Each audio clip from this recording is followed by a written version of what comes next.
नमस्कार। कहानी गोल्ड में आज सुनिए हिंदी की प्रतिष्ठित लेखिका आशा पांडे जी की लिखी कहानी बड़े भैया। दोस्तों, आशा पांडे जी की कहानियां प्रेमचंद्र की परंपरा से आती हैं। विभिन्न पत्र पत्रिकाओं में आशा पांडे जी की कहानियां, लेख, यात्रा वृतांत एवं कविताएं प्रकाशित हो चुकी हैं। कई कहानियां उड़िया एवं मलयालम भाषा में अनुदित प्रकाशित और प्रसारित हो चुकी हैं। तो आइए आनंद लेते हैं कहानी का। पूछताछ खिड़की पर यह पता चलते ही कि ट्रेन प्लेटफॉर्म नंबर 2 पर आ चुकी है, राकेश ने अपना सामान उठाया और लगभग दौड़ते हुए प्लेटफॉर्म नंबर 2 पर पहुंच गया। टिकट जेब में ऊपर ही रखा था।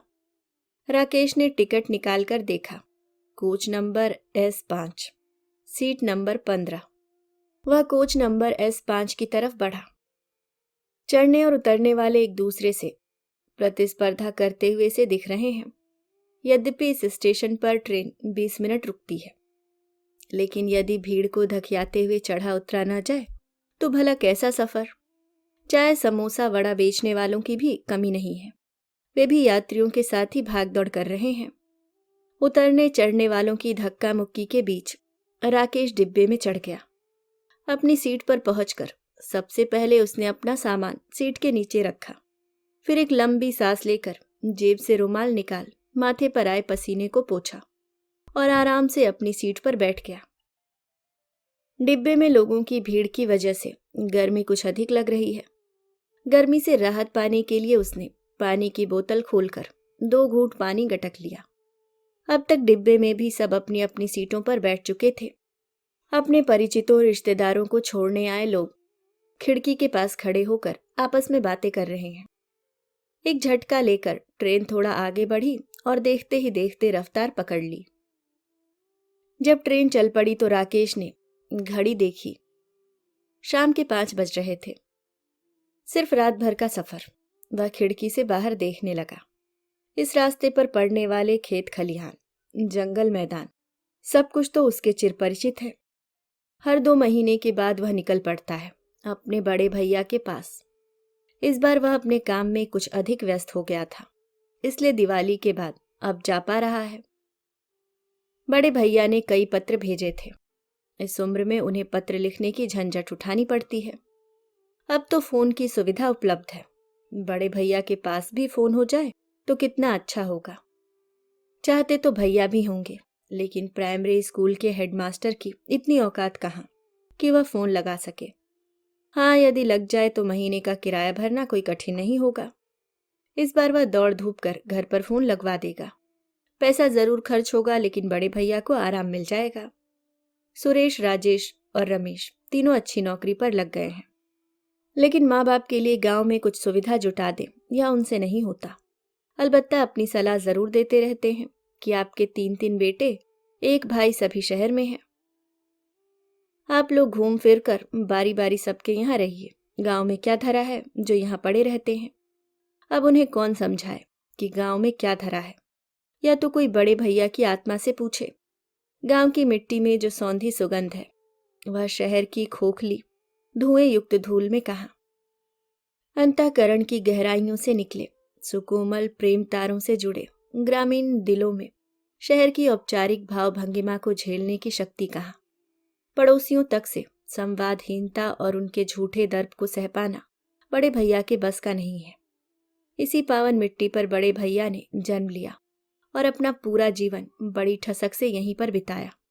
अब अंत समय में वह एक बेटे से दूसरे बेटे के दरवाजे पर भटकते फिरे। चाहता तो वह भी था कि बड़े भैया दिल्ली आकर उसके साथ रहें। एक बार उसने हिम्मत करके कहा भी था, लेकिन बड़े भैया ने बेरुखी से जवाब दिया था, तुम लोग क्या समझते हो मैं लाचार हो गया हूं? तुम अपना ध्यान रखो, मेरी चिंता छोड़ दो। मुझे जब आना होगा आ जाऊंगा। दरवाजे पर एक गाय बंधी है, कुत्ता है, आम महुआ कटहल के पेड़ हैं। घर में पुरखों की निशानी है। तुम्हारी भाभी है, गांव में जगेसर है, सभापति हैं। मैं अकेला कहाँ हूं? बड़े भैया को गांव से हटाने का मतलब था उनकी आत्मा को उनके शरीर से अलग कर देना, उन्हें जड़हीन बना देना। वह चाहता था कि बड़े भैया के साम्राज्य को बगैर नकारे उनका ध्यान रखा जाए। इसलिए उसकी इच्छा थी कि सब मिलकर आपस में तय कर लें और 3-3 महीने पर सब बारी बारी से गांव आया जाया करें। कभी कभी बड़े भैया को भी घूमने फिरने के लिए आदर से बुलाते रहे। इस तरह बड़े भैया को भी अकेलापन नहीं लगेगा तथा किसी एक को ही अपना काम धंधा छोड़कर बार बार गांव भी नहीं आना पड़ेगा। लेकिन किसी को बड़े भैया की चिंता नहीं है। सुरेश को गांव आए 2 साल हो गए हैं। राजेश और रमेश भी कुछ कम नहीं है। इस बार तीनों बेटे आए हैं। बड़े भैया ने पत्र में लिखा था, सुरेश की इच्छा जमीन जायदाद का बंटवारा करने की है। अप्रैल प्रथम सप्ताह में तीनों घर आ रहे हैं। इसी समय तुम भी आ जाओ। अब मेरा स्वास्थ्य ठीक नहीं रहता। तुम्हारी भाभी भी बीमार ही रहती हैं। काम धंधा अब नहीं होता है। खेती बाड़ी की देखभाल करना मुश्किल हो जाता है। तुम सब लोग अपने अपने हिस्से का लो, देखो और संभालो। पत्र पढ़कर राकेश को आश्चर्य हो रहा था कि बड़े भैया के रहते बंटवारे की बात वो स्वप्न में भी नहीं सोच सकता। सुरेश ने कैसे हिम्मत की। बंटवारे की बात सुनकर बड़े भैया पर क्या बीती होगी। भाई साहब, आपके पास पीने का पानी हो तो थोड़ा सा दीजिए, मेरी बेटी प्यासी है। मेरा वाटर बैग खाली हो गया है, सामने की सीट पर बैठे सज्जन ने कहा। पानी की बोतल देकर राकेश ने सामने बैठे उस दंपत्ति का मुआयना किया।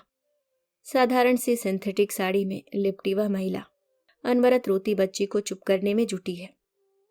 लगता है पहली बच्ची है, क्योंकि बच्ची को संभालने में वह अनुभवहीन सी दिख रही है। राकेश का ध्यान उन लोगों के सामान पर गया। एक बड़ी सी अटैची सीट के नीचे रखी है। एक चादर जिसे वे लोग सीट पर बिछा चुके हैं। एक प्लास्टिक की डोलची भी पास में रखी है, जिसमें शायद खाने पीने का सामान रखा होगा या फिर बच्चे का दूध, दवा, पानी आदि। पति किसी ऑफिस में क्लर्क या टीचर होगा या फिर साधारण सी नौकरी होगी। वेशभूषा से तो ऐसा ही लग रहा है। रोजमर्रा की जिंदगी में होने वाली अनगिनत परेशानियों से जूझते साधारण इंसान के चेहरे पर भला क्या चमक आएगी। बच्ची अब शांत हो गई है, शायद सो गई है। महिला ने बच्ची को अपनी गोद से हटाकर सीट पर लिटा दिया। पति किसी ऑफिस में क्लर्क या टीचर होगा या फिर साधारण सी नौकरी होगी। वेशभूषा से तो ऐसा ही लग रहा है। रोजमर्रा की जिंदगी में होने वाली अनगिनत परेशानियों से जूझते साधारण इंसान के चेहरे पर भला क्या चमक आएगी। बच्ची अब शांत हो गई है, शायद सो गई है। महिला ने बच्ची को अपनी गोद से हटाकर सीट पर लिटा दिया। शाम के 6:30 बज रहे हैं। खिड़की से अब भी गर्म हवा का आना जारी है। डिब्बे में सब अपने आसपास बैठे लोगों से बातें कर रहे हैं। उसे आश्चर्य हुआ कि वह बड़े भैया के पत्र तथा गांव की बातों में इतना अधिक उलझा हुआ है कि उसके आसपास कौन बैठा है इसका उसे ध्यान ही नहीं रहा। सामने बैठे आदमी से उसने पूछा, आप कहाँ जा रहे हैं? घर जा रहा हूँ, यहाँ दिल्ली में नौकरी करता हूँ। माँ बाप गांव में हैं, उन्हीं के पास जा रहा हूँ। माँ को तो राकेश ने बचपन से ही नहीं जाना था। पिता ने भी अधिक दिन तक साथ नहीं दिया, इसलिए माँ बाप का नाम आते ही राकेश खामोश हो गया और खिड़की की तरफ देखने लगा। रात हो गई, अंधेरा गहराने लगा। छोटे मोटे स्टेशन को पार करती हुई ट्रेन पूरी गति से अपनी मंजिल की तरफ चली जा रही है। खिड़की से बाहर कहीं कहीं किसी गांव या घर में बिजली जलती दिख जाती है।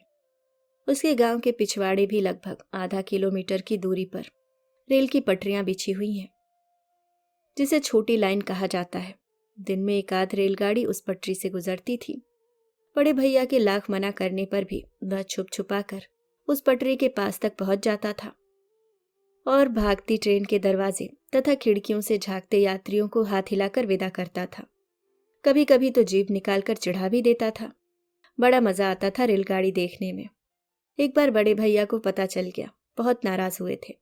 मार भी दिए होते अगर ढाल की तरह भाभी बीच में ना आ गई होती। 6 महीने का था तब से भाभी ने उसे पाला था। उसकी माँ भी शायद भाभी से बढ़कर प्यार न करती, बल्कि वह तो जान भी न पाया था कि उसके माँ बाप इस दुनिया में नहीं हैं। बड़े भैया हमेशा कहते थे कि मुझे 3 नहीं 4 बेटे हैं। एक बार बड़े भैया बीमार पड़ गए थे। तीनों बेटे हॉस्टल में रहकर अपनी पढ़ाई में व्यस्त थे, लेकिन राकेश ने दिन रात एक करके बड़े भैया की सेवा की थी। स्वस्थ होने पर बड़े भैया ने रूंधे गले से कहा था, राकेश न रहा होता तो मैं इस बीमारी में चल बसा होता। सुरेश रमेश को तो पढ़ाई से ही फुर्सत नहीं है। हॉस्टल में क्या डाल दिया, गांव की तरफ देखते भी नहीं। पैसा खत्म होने पर जरूर चले आते हैं। वह तो अच्छा किया जो राकेश को गांव के कॉलेज में दाखिला दिलाया। कोई तो है हमारे आगे पीछे।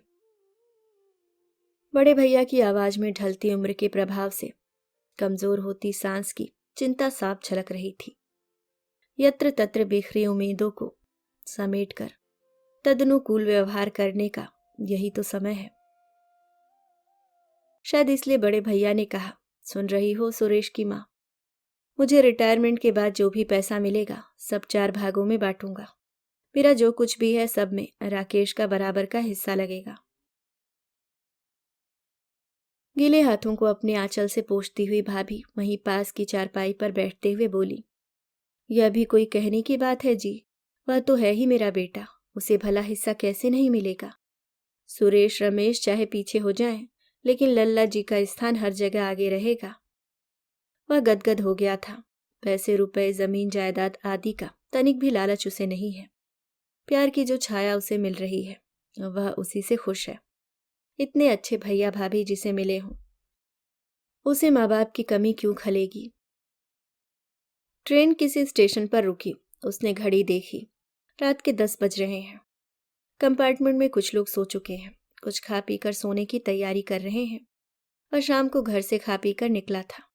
रात भर के सफर में खाने का डिब्बा भी कहाँ ढोए, लेकिन तरह तरह के अचार तथा सब्जी की महक जो डिब्बे में फैल गई है, उससे उसकी भी भूख उद्दीप्त हो गई है। लेकिन खाए क्या, पास में तो कुछ है ही नहीं। स्टेशन पर चाय वाले घूम रहे हैं। उसने एक चाय ली और धीरे धीरे पीने लगा। गाड़ी पुनः अपनी पटरी पर दौड़ने लगी। उसका ध्यान सामने की सीट पर बैठे दंपत्ति पर गया। महिला बच्ची को साथ में लेकर लेट चुकी है। उसका पति सीट के एक किनारे चुपचाप बैठा हुआ है। लगता है इनको एक ही सीट का आरक्षण मिला है। राकेश को नींद तो नहीं आ रही है, लेकिन बीच की सीट वाले ने सीट खोलकर सोने की इच्छा व्यक्त की। बीच की सीट खुल जाने पर नीचे की सीट पर बैठना आसान नहीं है, अतः वह भी लेट गया। सामने बैठा व्यक्ति सीट पर बैठे बैठे ही ऊँघ रहा है। उसकी पत्नी तथा बच्ची सो चुकी हैं। झकझक की आवाज के बीच न जाने कब राकेश को भी नींद आ गई। सुबह चाय वालों की आवाज से उसकी नींद टूटी। गाड़ी स्टेशन पर रुकी है। उसने उठकर प्लेटफॉर्म की तरफ देखा। धीरपुर। बस यहाँ से 1 घंटे की यात्रा और रह गई है। अगले स्टेशन पर उसे उतरना है। वहां से 12 किलोमीटर की बस यात्रा, फिर 1.5 किलोमीटर पैदल। यदि बस जल्दी मिल गई तो वह 8 बजे तक घर पहुंच जाएगा। सामने बैठे पति पत्नी इसी स्टेशन पर उतर गए। राकेश ने अपना सामान उठाकर सीट पर रखा तथा बैग से टूथपेस्ट ब्रश निकालकर फ्रेश होने के लिए चल दिया। अगले स्टेशन पर उतरकर वह बस स्टॉप पर आया। बस लगी ही थी। उसे खुशी हुई। जब वह बस से उतरा तो उसे बड़े भैया दिखे। उसे लेने आ गए थे। वह खुशी से बड़े भैया के पास पहुंचा। उनके पैर छूकर उन्हें प्रणाम किया। फिर उनकी साइकिल पर अपना सामान रख साइकिल खुद पकड़ लिया और पैदल ही बड़े भैया के साथ घर की तरफ चल पड़ा।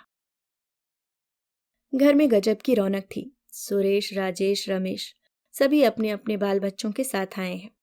राकेश की पत्नी भी गांव आना चाहती थी, लेकिन उसके बेटे की परीक्षा अभी बाकी थी, इसलिए ना आ सकी। राकेश के आने से उसकी भाभी बहुत खुश दिख रही हैं। चाय पानी देने के बाद घंटे 1.5 घंटे बैठकर वह उससे बातें करती रही। फिर उठकर बहुओं के साथ राकेश की पसंद का भोजन बनाने में जुट गई। रसोई से करेले की कलौंजी की खुशबू आ रही है। जब भी वह गांव आता है उसकी भाभी बगैर कलौंजी खिलाए जाने नहीं देती। दिल्ली में तो वह अपनी पत्नी से कह कह कर थक जाता है, लेकिन अधिक काम का बहाना बनाकर वह टालती रहती है। वैसे भी भाभी के हाथ की बनी कलौंजी में जो स्वाद है वह कहीं और कहाँ। राकेश जब नहाने जाने लगा तब कपड़े निकालने के लिए उसने अपनी अटैची खोली। भैया भाभी के लिए उसने जो कपड़े लाए थे वे ऊपर ही रखे थे। उसने भाभी के लिए लाई हुई साड़ी को झटक कर खोला। हल्के हरे रंग की पूरी साड़ी पर नारंगी रंग के छोटे छोटे बूटे। वह साड़ी लेकर रसोई घर में आया और भाभी के कंधे पर उड़ाकर बोला, देखो भाभी कैसी लग रही है, आज यही साड़ी पहनो। अरे लल्ला, इतनी अच्छी साड़ी लाए हो, खुश होते हुए भाभी ने कहा। फिर साड़ी को ध्यान से देखते हुए बोली, मुझे हरा रंग पसंद है, यह तुम्हें हमेशा याद रहता है। कैसी बात करती हो भाभी, यह भी कोई भूलने की बात है। जल्दी से इसे पहनो, मैं देखूं कि मेरी भाभी हरे रंग में अब कैसी दिखती है। देवर भाभी में क्या चल रहा है? दरवाजे से अंदर आते हुए बड़े भैया ने कहा। कुछ नहीं बड़े भैया, आपके लिए कुर्ता धोती लाया हूं, देखिए कैसा है। बहुत अच्छा, कपड़ा बड़ा मुलायम है, महंगा होगा। आपको पसंद आया ना, महंगे सस्ते की चिंता आप न करें। बड़े भैया की सजल आंखें बता रही थी कि वे कपड़ा देखकर बहुत खुश हुए। दोपहर का भोजन तैयार था। सब लोगों ने मिलकर भोजन किया। बहुत दिनों बाद तीनों भतीजों के साथ बैठकर भोजन करने का मौका मिला था राकेश को। भोजन के बाद थोड़ी देर आराम करके राकेश गांव घूमने निकल पड़ा। सबसे मिलते मिलाते शाम हो गई। जब वह घर पहुंचा तो हल्का अंधेरा छा गया था। बाहर दलान के सामने से किसी के बोलने की आवाज आ रही थी। राकेश को लगा सब लोग बाहर बैठे हैं। वह भी वहीं जाने लगा। सहसा उसके कदम रुक गए। शहर के बंगले का क्या होगा जो दादाजी ने बनवाया था? रमेश पूछ रहा है। सब 4 भागों में बटेगा, बड़े भैया धीरे से बोले। और दादी का सोना? वह भी। चाचा अगर नहीं माने तो? सुरेश कह रहा है। मानेंगे कैसे नहीं, कभी भाई नहीं समझा। और फिर अपनी पेंशन आदि की जमा राशि भी तो मैं 4 भागों में बांट रहा हूं। ये बड़े भैया की आवाज है। वो तो ठीक है, लेकिन दादी जी की संपत्ति लाखों में है। आपकी जमा राशि से कितना मिलने वाला है उन्हें? दादाजी की पूरी संपत्ति के आधे के हिस्सेदार है वो। मैंने बचपन से उसके दिमाग में यही भरा है कि वह तुम तीनों जैसा ही है। पूरी संपत्ति 4 भागों में ही बटेगी, बड़े भैया ने दृढ़ता से कहा। अगर लल्ला जी ने कह दिया कि आधा हिस्सा मुझे देने के बाद अपने आधे हिस्से में से 4 हिस्सा करो, और यदि दे सको तो उसमें से 1 हिस्सा मुझे दो, तब क्या होगा? अब तक चुप बैठी भाभी ने धीमी आवाज में अपनी शंका व्यक्त की। ऐसा कुछ नहीं होगा, वह हमें भगवान की तरह मानता है। बस तुम लोग बीच में कुछ मत बोलना, मैं सब ठीक कर लूंगा। बड़े भैया की बातें सुनकर राकेश अवाक रह गया। प्रेम के जिस तने के सहारे चिपक कर वह अब तक खड़ा था, वह इतना खोखला निकलेगा उसे पता न था। उसके प्रबल विश्वास का महल धाराशायी हो गया। उसे लगा कि वह किसी के शब्द अथवा वाक्य नहीं सुन रहा है, अपितु उसके कानों में कोई पिघला हुआ शीशा उड़ेल रहा है, जो उसकी समस्त नसों को फाड़ता चला जा रहा है। उसके पैर सुन्न पड़ गए। सारी चेतना न जाने कहाँ लुप्त हो गई। एक कदम भी आगे पीछे हो पाना उसके लिए मुश्किल है। उसके सुस्त पड़े दिमाग ने धीरे धीरे बस इतना सोचा, तो क्या बड़े भैया इसलिए उससे इतना बड़ा छल? अभी आप सुन रहे थे हिंदी की प्रसिद्ध लेखिका आशा पांडे जी की लिखी कहानी बड़े भैया। उम्मीद करती हूँ दोस्तों कहानी आपको पसंद आई होगी। आपको कहानी पसंद आई तो चैनल को लाइक करें और सब्सक्राइब करें। Bye bye. मिलती हूँ किसी और नई कहानी के साथ, तब तक के लिए मुस्कुराते रहिए। धन्यवाद।